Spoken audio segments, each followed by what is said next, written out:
मैं शुरू करना चाहता हूं एक वचन से, इब्रानियों की पत्री उसके 6 अध्याय में। हमको मसीह जगत में सिखाया गया है, हमारे शुरुआती दिनों से, जब हमने नया जन्म पाया तब से, विश्वास एक बड़ी बात है जिसके द्वारा हम सारे वायदों को पा सकते हैं। अगर बाइबल में कोई वायदा है, अगर आपके पास विश्वास नहीं है तो आपको वो नहीं प्राप्त होगा। ये सत्य है। आपको पाप की माफी नहीं मिलती अगर आप भरोसा नहीं रखोगे, विश्वास नहीं करोगे कि यीशु मसीह आपके लिए मरा। यद्यपि वो आपके लिए मरा, वो तो इस संसार के पापों के लिए मरा, पर बस वही लोग जिनके पास विश्वास है वो उसको प्राप्त करते हैं। पर मसीह होने के नाते हमें यह देखना जरूरी है कि सिर्फ विश्वास नहीं है। आइए हम निकालेंगे इब्रानियों 6:12। यहां लिखा है बीच में, उनका अनुकरण करो जो विश्वास और धीरज के द्वारा प्रतिज्ञाओं के वारिस होते हैं। और उसके आगे वो कहता है 13 वचन में, अब्राहम के विषय में वो बताता है। और अब्राहम को विश्वास का पिता कहा जाता है, पर उसको 25 साल इंतजार करना पड़ा। जब परमेश्वर ने उसको वायदा दिया था कि तेरे द्वारा इस संसार के आशीष पाएंगे, 25 साल तक उसको बेटा नहीं हुआ। और उसी पृष्ठभूमि वो कहता है, ऐसा ही नहीं कि वो सिर्फ विश्वास का पिता है, वो धीरज का भी पिता है। और कई बार हम अलग अलग परिस्थितियों में कहते हैं मेरे पास विश्वास है उसके लिए। हाँ ठीक है, अच्छी बात है। और क्या आप वायदे के वारिस बनना चाहते हो, फिर आपके पास धीरज भी होना चाहिए। वो उन 2 वायर्स के जैसा है इलेक्ट्रिसिटी के, जो स्पर्श करते हैं जब आप बटन ऑन करते हो और लाइट जल जाती है। उस स्विच के अंदर, उस बटन के पीछे वो वायर्स बहुत पास है, बहुत नजदीक होते हैं, पर लाइट नहीं जलती क्योंकि वो नहीं स्पर्श करते, नहीं छूते। और इसलिए धीरज और विश्वास, और फिर आप उस प्रतिज्ञा के वारिस बन सकते हो। और ये सिर्फ अब्राहम की घटना में नहीं हुआ, ये पूरे बाइबल में हम इसको पाते हैं। हम जब नूह के विषय में सोचते हैं, जैसे हमने नूह के विषय में सुना कि वो जहाज में था, कितना बड़ा प्रलोभन उसको रहा होगा। सिर्फ प्रभु पर भरोसा ना रखे उतना ही नहीं, बल्कि बेसब्र वो हो जाए, क्योंकि मैं इतना विश्वास योग्य रहा हूं, ऐसा नूह को लगे। अब तो बारिश हो गई, अब तो सब लोग मर गए, संसार में कोई भी बचा नहीं है, क्यों हमें इस जहाज में रुकना पड़ रहा है। और याद रखिए, वो परिवार वो नया जन्म नहीं पाए थे, उन्होंने पवित्र आत्मा को नहीं पाया था, उनके पास पवित्र आत्मा नहीं था। क्या आप कल्पना कर सकते हो? वो अच्छे लोग थे, पर एक परिवार, माता पिता और 3 बेटियों के लिए, 3 लड़कियों के लिए, वो वहां एक सास थी, एक साथ पास पास नजदीक में उनको जीना पड़ा 1 वर्ष के लिए। कल्पना करके देखिए, वहां इतने प्राणी थे, हर एक व्यक्ति को कड़ी मेहनत करके वो प्राणियों को खिलाना पड़ता है, उनकी देखभाल करनी पड़ती है। और वहां बहुत बड़ा एक प्रलोभन उनको हुआ रहेगा कि वो धीरज ना रखे, बेसब्र हो जाए, एक दूसरे के साथ चिड़चिड़ करे, इरिटेट हो जाए। पर परमेश्वर ने उसकी अनुमति दी।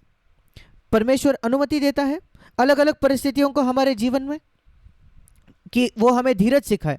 और सारे परमेश्वर के जन ऐसे ही थे। यूसुफ के विषय में सोचिए, परमेश्वर ने उसको एक सपना दिया जब वो 17 वर्ष का था। तेरे भाई वो तेरे सामने झुकेंगे, तेरे माता पिता भी। क्या आप जानते हो उसको पूरा होने में कितने वर्ष लग गए? 20 साल।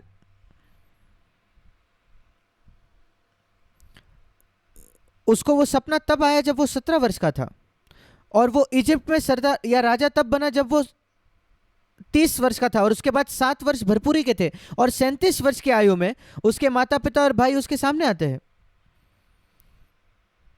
और वो सपना जो उसने 20 वर्ष पहले देखा था वो पूरा होता है।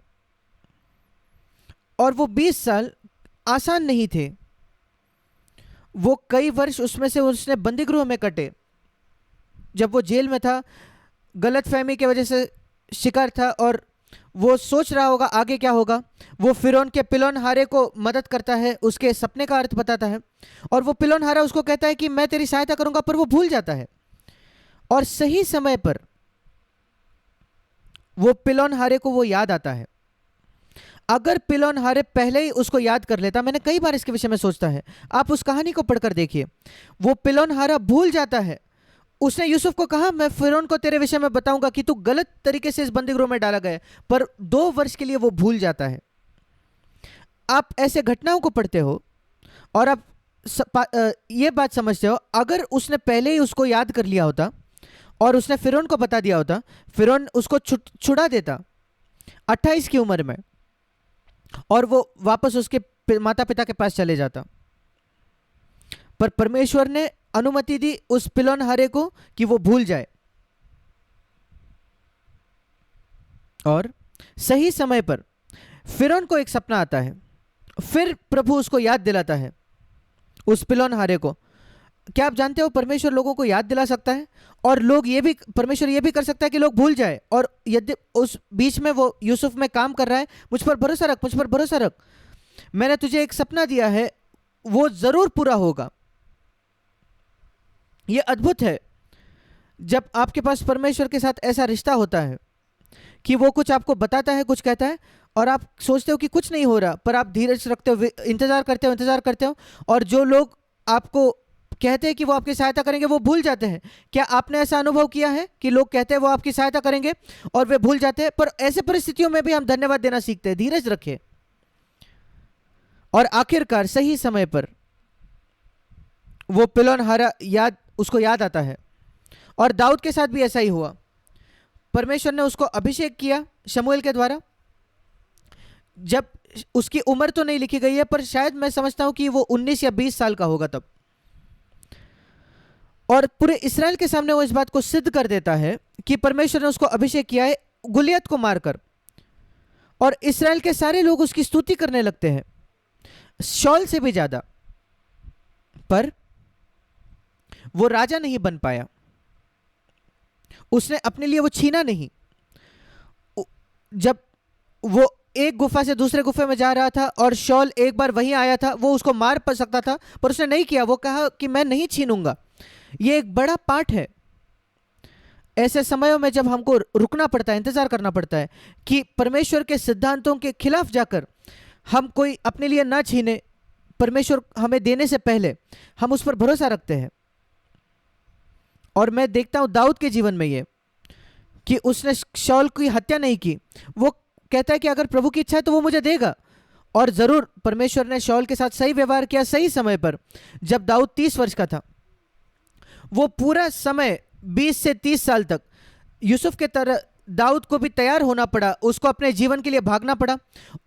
वो कई बार मारा गया, और ये बहुत दिलचस्प वचन है, हम पढ़ सकते हैं पहले शमूएल के अंतिम अध्यायों में, कैसे उसको एक गुफा से दूसरे गुफा में जाना पड़ा, भटकना पड़ा। परमेश्वर उसको क्या सिखा रहा था? धीरज रख, धीरज रख, इन सारे परीक्षाओं से जा, ये कठिन समय होने वाला है, पर एक दिन मैं अपनी प्रतिज्ञा को पूरा करूंगा। अगर दाऊद वैसा ही बना रहता, टिका रहता, तो वो दुखद अध्याय उसके जीवन में नहीं आता जब वो पाप में गिरा। और यही खतरा है हमारा भी, हमारे लिए भी। जिन दिनों में हम भाग रहे हैं एक गुफा से दूसरे गुफा में, या हम जब जेल में हैं, तब परमेश्वर पर भरोसा रखना आसान है, रुकना आसान होता है, क्योंकि संघर्ष में हम नहीं जानते कि और हम कहां मुड़े। खतरा तब होता है जब हम सफल हो जाते हैं और सब कुछ अच्छा चलता है, उस समय हम खतरे में हैं। तब नहीं जब हम इस महामारी के समय में हैं, जब हम नहीं जानते कि आप कब बीमार हो गए, आप नहीं जानते कल क्या होगा, तब हम खतरे में नहीं है। खतरा तब है जब चीजें आरामदायक हो जाती है, तब हमारा मसीह जीवन खतरे में है। क्योंकि हम पढ़ते हैं, मैं आपको यह पढ़ के दिखाना चाहता हूं, 2 शमूएल उसका 11 अध्याय। उस समय राजा लोग युद्ध करने को निकला करते थे। उस समय अर्थात वर्ष के आरंभ में दाऊद ने वो लड़ाई को नहीं गया, सारे राजा लड़ाई के लिए गए। उन दिनों राजा होते थे जो अपनी सेना की अगुवाई करते थे, और दाऊद कई सालों तक यह करता था। पर अब मैं नहीं जानता वो कितने वर्ष का अब था, शायद वो 10 या 15 साल तक राजा रह चुका होगा अब तक, और वो लड़ाई करने नहीं जाता दूसरे राजाओं के समान। और वो कहता है मैं मुझे आराम करने दो, अब मैं योआब और बाकी सेनाओं को भेजता हूं, उनको जाकर लड़ने दो। और वो वहां रुककर क्या कर रहा है? यरूशलेम में रुककर वो क्या कर रहा है? क्या वो परमेश्वर के लिए प्रार्थना और उपवास कर रहा है उसकी सेना के लिए जो वहां लड़ रही है? नहीं, वो सो रहा है। जब परमेश्वर के लोग शत्रु के खिलाफ लड़ रहे हैं, यहां उनका अगुआ है, सो रहा है, और वो उठता है। आपको क्या करना चाहिए जब आप उठते हो? पहली बात, प्रार्थना करें। सुबह दोपहर शाम कभी भी अगर आप बिस्तर से उठते हो, आप सोए हुए थे और आप उठते हो, पहली बात आपको करना है प्रार्थना करना है। यद्यपि वो 1 मिनट हो, परमेश्वर पर ध्यान लगाए। जब आप बिस्तर से उतरे, दाऊद के जीवन से इस पार्ट्स को सीखे। वो बस अपने बिस्तर से नीचे उतरा और छत पर चलने लगा। और दूसरी बात क्या होती है? वो पाप में गिरता है। वो पहले काफी बेहतर परिस्थिति में था जब वो एक गुफा से दूसरी गुफा में भाग रहा था। परमेश्वर हमारे अंदर काम करता है कि वो हमें सिखाए कि हम धीरज रखें। और जैसे हमने सुना, एक दिन पहले पत्रस में, दूसरा पत्रस उसके 3 अध्याय में, पर प्रभु के लिए एक दिन 1000 वर्षों के समान है। और फिर 1 साल प्रभु के लिए कितना है?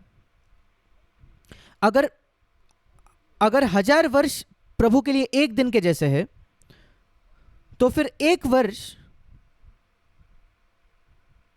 तो प्रभु के लिए बहुत कम है, शायद 1.5 मिनट। 1.5 मिनट एक दिन है, 1 वर्ष है प्रभु की आंखों में। 1.5 मिनट मतलब 1 वर्ष प्रभु की आंखों में। अगर 1000 वर्ष मतलब एक दिन, फिर 1.5 मिनट मतलब एक साल मतलब 1.5 मिनट। ये महामारी कितने दिन चली है मेरे भाई मेरे बहन? 1.5 मिनट सिर्फ।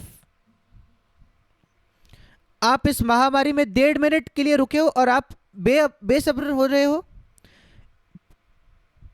परमेश्वर के लिए 1000 साल एक दिन बराबर है। और परमेश्वर धीरे काम करता है, धीमा काम करता है, पर वो एक योजना के विषय, एक विशेष योजना के अंदर काम करता है। और ये कारण क्यों वो ये करता है, क्यों वो हमें अनुमति देता है कि हम 1.5 मिनट तक पीड़ा उठाए पूरे 2020 में, या दूसरे कोई भी पीड़ा में जिससे आप होकर गुजर रहे हो, इस दर से उसको गिनिए। 1 साल मतलब 1.5 मिनट, 1 साल बराबर 1.5 मिनट। जितना भी समय आप किसी का इंतजार कर रहे हो आपको नहीं मिला, इस दर से उसको अनुमान लगाए कि 1 साल मतलब 1.5 मिनट। और आप अपने आप से प्रश्न पूछिए, आप प्रार्थना के उत्तर के लिए कितने देर से रुके हो? परमेश्वर का हर चीज के लिए एक समय है। और हम याकूब के पत्र में पढ़ते हैं, याकूब 1,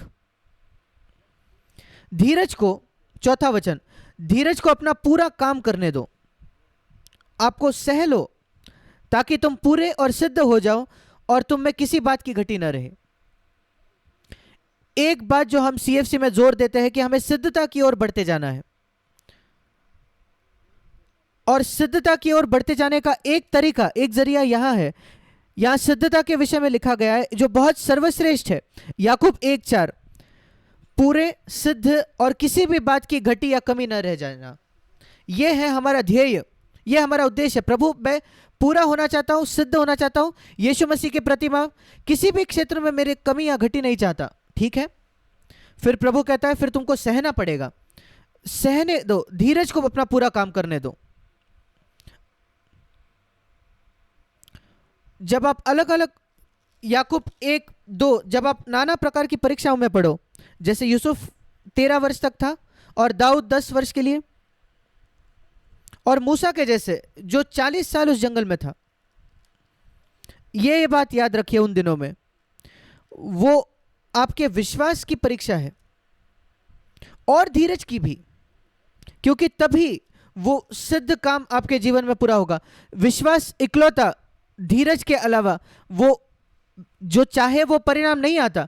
आज कई लोग कहते हैं मेरे पास विश्वास था कि मैं चंगाई पाऊं, मेरे पास विश्वास था कि जब मैं आर्थिक परिस्थिति में था तो प्रभु मुझे जरूरतों को पूरा करेगा। भाई और बहनों, इन गवाहियों से मूर्ख ना बने। परमेश्वर चाहता है कि हम उस पर भरोसा रखें कि हम सिद्ध हो जाए, पूरे हो जाए और किसी बात की घटी ना रखें। वो हमारे विश्वास का उद्देश्य है। ये नहीं कि मैंने प्रभु को विश्वास रखा और मैंने चंगाई पाई, मैंने प्रभु को आर्थिक परिस्थिति में उस पर भरोसा रखा, उसने मेरी ज़रूरत पूरी की, मैंने बच्चे के एडमिशन के लिए मैंने भरोसा रखा और उसने पूरा कर लिया, और मैंने प्रभु पर भरोसा किया कि मुझे एक पत्नी मिला और मुझे पत्नी मिल गई। ये अच्छी बात है, पर अंतिम परिणाम विश्वास का ये है, उद्देश्य ये है कि हम पूरे और सिद्ध हो जाए यीशु के जैसे, किसी भी बात की घटी ना रहे। और उसके लिए विश्वास इकलौता पर्याप्त नहीं है, उसके लिए विश्वास और धीरज चाहिए। और यही पाठ हम सीखते हैं नूह से, अब्राहम से और बाकी सारे उदाहरणों से जो हम बाइबल में देखते हैं। और इसलिए प्रभु हमें अलग अलग परीक्षाओं से जाने देता है और कठिनाइयों से हमारे जीवन में। हम याकूब में यह भी पढ़ते हैं अय्यूब का धीरज, याकूब 5 में, याकूब 5:11 वचन, याकूब 5:11, देखो हम धीरज धरने वालों को धन्य कहते हैं। सिर्फ जो विश्वास रखते वो नहीं, पर वो सचमुच आशीषित है जिन्होंने धीरज रखा है और सहन किया है। हर एक ईश्वरीय जन जिसके विषय में आपने कभी भी सुना हो मसीह इतिहास में, जो दूसरों के लिए एक आशीष का कारण रहा हो, वो हर बार शायद आपको बताएंगे नहीं कि उन्होंने अपने जीवन में क्या क्या, किस बात से वो गुजरे। मैं नहीं समझता दाऊद और यूसुफ जाकर कहते थे लोगों को कि उन्होंने क्या सहन किया, या पौलुस ने उसके जीवन में क्या सहन किया। पर हर एक ईश्वरीय जन इस इतिहास में, मेरा विश्वास है, अगर परमेश्वर उनके जीवन द्वारा कुछ पूरा कर पाया है तो वो इस वजह से क्योंकि परमेश्वर उनको कई गहरे परीक्षाओं से होकर गुजरे, जहां उन्होंने सहन किया, धीरज रखा, सिर्फ विश्वास नहीं था। हम उनको धन्य मानते हैं परमेश्वर के द्वारा जिन्होंने धीरज रखा, याकूब 5:11। और वो अय्यूब का उदाहरण देता है जो पुरानी वाचा के अंदर भी नहीं था, वो पुरानी वाचा स्थापित होने के पहले जिया, 500 साल पहले मूसा के, और उसने धीरज रखा, उसने सहन किया, अंत तक उसने सहन किया। उसके पास वो अनुग्रह नहीं है जो हमारे पास है, ताकि हमें शिकायत नहीं करना पड़ता, उसको शिकायत करनी पड़ी। मैं अय्यूब के साथ अपनी तुलना नहीं करता, क्योंकि वो यीशु के विषय में नहीं जाता, उसके पास पवित्र आत्मा नहीं था। मैं अय्यूब की पुस्तक पढ़ता हूं और मैं कहता हूं मैं कभी भी ऐसे शिकायत नहीं करूंगा, क्यों परमेश्वर मेरे साथ ऐसा बर्ताव कर रहा है, क्यों वो वैसा बर्ताव कर रहा है। ये उन लोगों का चिन्ह है जो या तो नया जन्म पाए ही नहीं है, या जो अभी भी पुरानी वाचा के अंदर है, अधीन है। एक नई वाचा के व्यक्ति कभी भी शिकायत नहीं करेगा, उसके बच्चे भी मार डाले जाते हैं, उसकी संपत्ति चली जाती है, उसके शरीर में फोड़े आ जाते हैं, वो नकारा जाता है, तिरस्कृत है। वो कहता है ये मेरी पढ़ाई का भाग है, मुझे सहन करना है, क्योंकि परमेश्वर मेरे अंदर एक सिद्ध काम कर रहा है। वो मुझे लोगों के सामने आकर्षक नहीं बना रहा, वो मुझे यीशु मसीह के जैसे बना रहा है मेरे चरित्र में। और अय्यूब ने, परमेश्वर ने उसके साथ जो किया उसका क्या अंत था। परमेश्वर अत्यंत करुणामय है और दयावान है। और याद रखिए, अगर आप कोई परीक्षा से जा रहे हो, ये याद रखिए कि अय्यूब ने आपसे ज्यादा सहा, और वो कहता है कि उससे सीखे कैसे परमेश्वर ने उसको आशीष दी। परमेश्वर अत्यंत करुणामय है और उसको दुगना आशीष दी, उसके अंत में शुरुआत से भी ज्यादा। और आत्मिक रीति से ये किसी भी व्यक्ति के साथ होगा जो आज किसी परीक्षा से गुजर रहा है, और अपने परीक्षाओं को इस दर से गिने कि 1 साल मतलब 1.5 मिनट। पौलुस भी यही कहता है, वो कहता है 2 कुरिन्थियों उसका 4 अध्याय, वो कहता है हमारा पल भर का हल्का क्लेश। आप जानते हैं कि उसने क्या क्या सहन किया। उसको पत्थर फेंक कर मारा गया, कितने बार जेल में डाला गया, कितने बार उसको मारा गया, पीटा गया, उसके पीठ पर कोड़े दिए गए। पर वो सारों को जानते हो क्या कहता है, 2 कुरिन्थी 4:17, हमारा पल भर का हल्का सा क्लेश। और वो कितने देर तक था, पल भर का था। वो 1 साल को शायद 1.5 मिनट गिनता होगा। 10 साल, क्या आपने 10 साल तक कुछ सहा है पौलुस? नहीं, 15 मिनट बस। मैंने प्रभु के लिए इतना क्लेश उठाया 15 मिनट के लिए। वो असली में तो 10 वर्ष था, 10 साल था।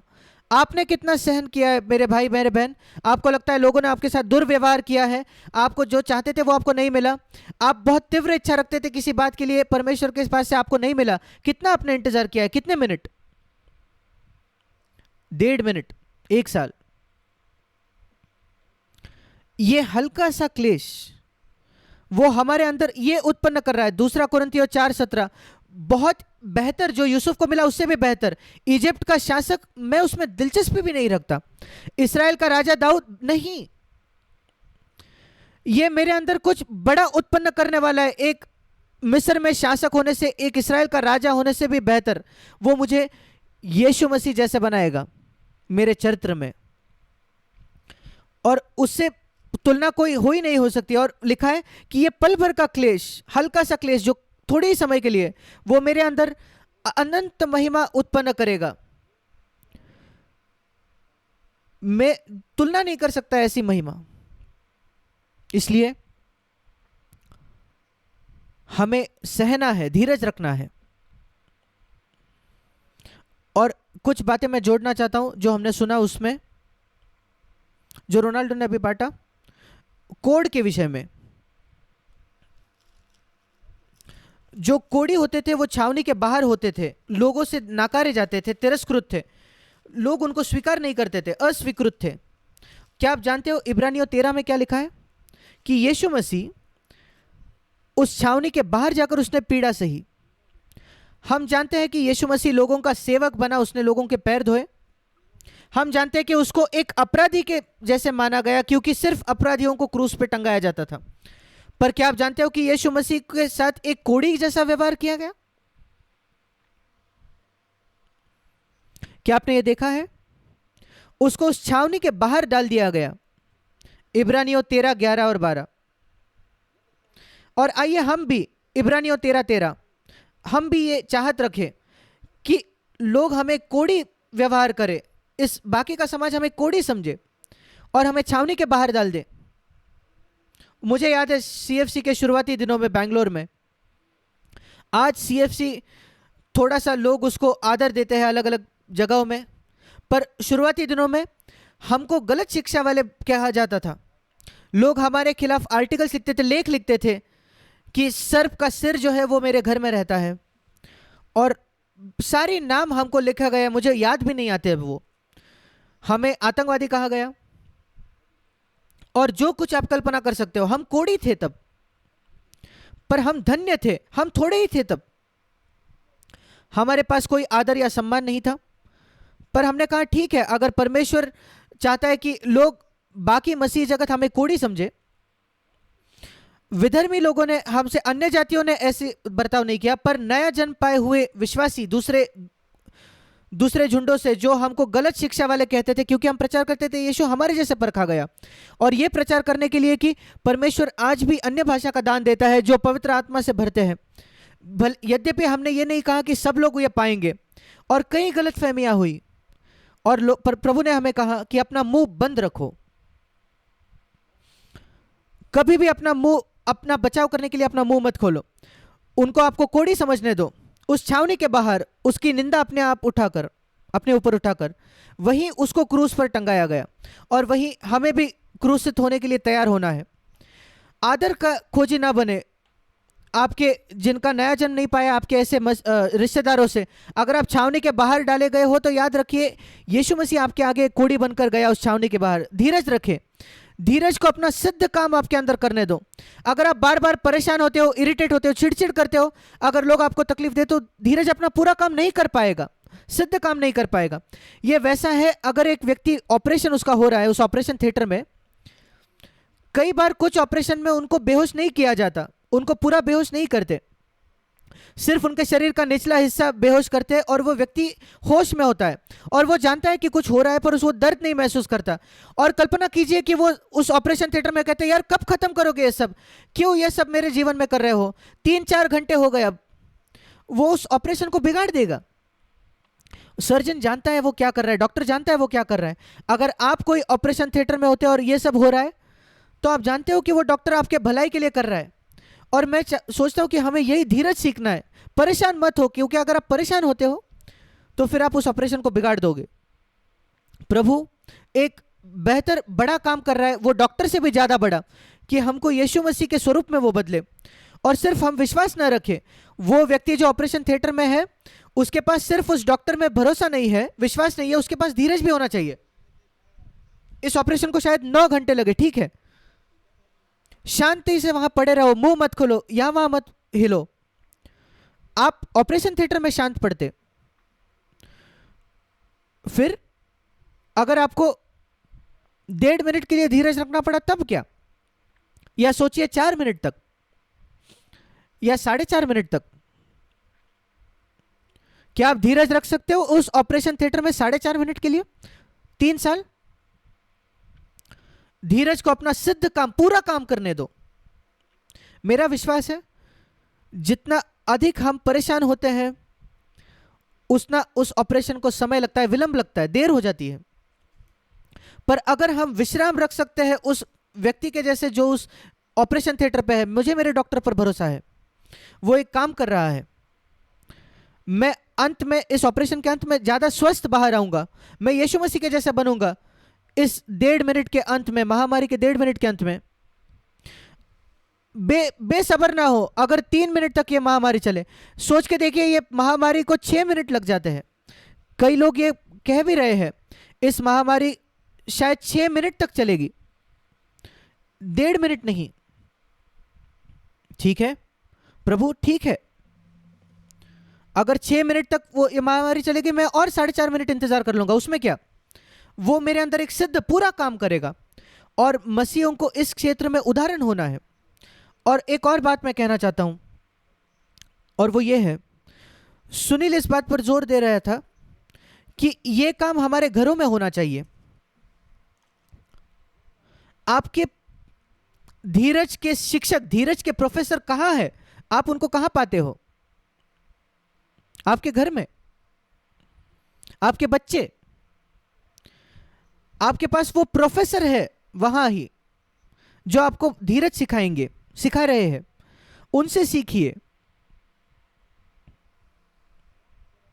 उनसे परेशान मत हो जब वो प्रोफेसर आपको सिखा रहा है, थोड़ा धीरज सिखा रहा है, उस धीरज को अपना सिद्ध काम, पूरा काम करने दो। बाहर धीरज रखना की कोशिश मत करो जहां आप सम्मान पाओगे। अरे ये भाई कितना धीरज है, जहां वो काम करता है, वो कितना अच्छा काम करने वाला है। या कलीसिया में आप दूसरे लोगों के साथ धीरज रखते हो और वो आपकी सराहना करते हैं। आपके बच्चे आपकी सराहना नहीं करेंगे जब वो आपको धीरज सिखाएंगे, पर आप कुछ प्राप्त करोगे। ये धन्य है अगर हमारे बच्चे हो तो। और वो असिद्ध है, और वो असिद्ध बच्चे आपको, अपने माता पिता को धीरज सिखा सकते हैं।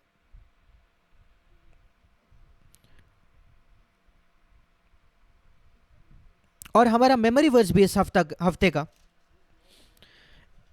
इस संसार में जाकर प्रचार करो, सुसमाचार दो।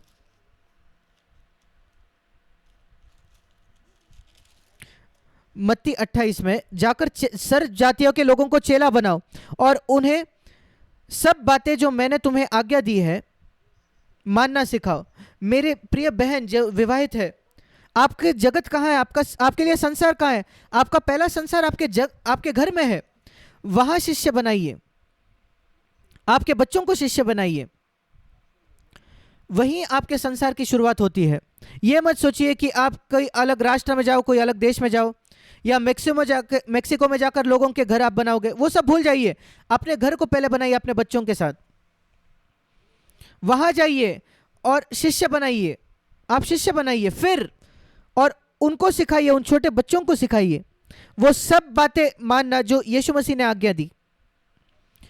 और उसको आपको कई साल लग जाएंगे, और अगर आप उसको पूरा करो तो, और आप उस पर काम कर रहे हो तो प्रभु की प्रतिज्ञा यह है कि मैं तुम्हारे साथ रहूंगा, सदा तुम्हारे साथ रहूंगा। कई लोग उस वायदे को लेते हैं बिना शर्त के। ये वायदा, ये प्रतिज्ञा सबके लिए नहीं है, ये हर मसीह के लिए भी नहीं है। मैं आपको ये कहना चाहता हूं, उसकी शर्त पढ़िए। अगर आप जाकर चेले बनाओगे, अगर ये आपका जीवन में उद्देश्य है, मैं तुम्हारे संग रहूंगा सदा के लिए, अंत तक, जगत के अंत तक। पर अगर आप एक आलसी मसीह हो जो सिर्फ अपने आप के लिए सोचता है, तो दूसरा कोई वायदा लीजिए, यह वायदा आपके लिए नहीं है। दूसरा वायदा ले लो जो कहता है कि अगर हम अंगीकार करें पापों का तो वो विश्वास योग्य है पाप क्षमा करने के लिए। पर मैं तुम्हारे सदा संग हूं, यह तुम्हारे लिए नहीं है। ये उनके लिए है जिनके मन में एक तीव्र इच्छा है शिष्य बनाने की। सबसे पहले तो अपने ही घर में आपके पत्नी को शिष्य बनाओ, आपके पति को शिष्य बनाओ, अपने बच्चों को शिष्य बनाओ और उदाहरण से उनकी अगुवाई करो। उनको कहिए कि मेरे पीछे आओ। आपके पति पत्नी आत्मिक नहीं है तो उनको कहो मेरे पीछे आओ। अपने जीवन से उनके लिए एक उदाहरण बनो। उनको यह सिखाओ कि वो सब कुछ करे अपने जीवन से, जो कुछ यीशु ने आज्ञा दी उनको वो देखने दो। उनको आपके बातचीत में अनुग्रह देखने दो, नम्रता आपके जीवन में देखने दो कि आप अपमान कैसे सह लेते हो, या उस धीरज को जो जब चीज़ें बिगड़ जाती है अपने घर में आप कैसे उनको सह लेते हो। शिष्य बनाइए। और प्रभु कहता है मैं तुम्हारे संग रहूंगा हर पल दिन के। मैं बहुत ज़्यादा प्रोत्साहित हुआ हूँ इस वचन से और मैं आपको कहना चाहता हूँ कि मैंने इसका अनुभव किया है। मैं कहता हूँ प्रभु, कई सालों पहले मैंने ये तय किया, प्रभु मैं सिर्फ लोगों को मसीह नहीं बनाना चाहता, मैं शिष्य बनाना चाहता हूँ। मेरे घर में हर कोई जो सीएफसी में आता है मैं उस स्तर को नीचे नहीं करूंगा। अगर वो बुरा मानकर चले जाते हैं तो उनको जाने दो, पर मैं शिष्य बनाऊंगा। और मैं ये गवाही देना चाहता हूं कि प्रभु मेरे साथ रहा है इन सारे वर्षों में। और मेरा विश्वास है ये आप सबके लिए भी सच होगा मेरे भाइयों बहनों। यही मेरी प्रार्थना है और मैं प्रार्थना करता हूं कि प्रभु आपको आशीष दे। आमीन।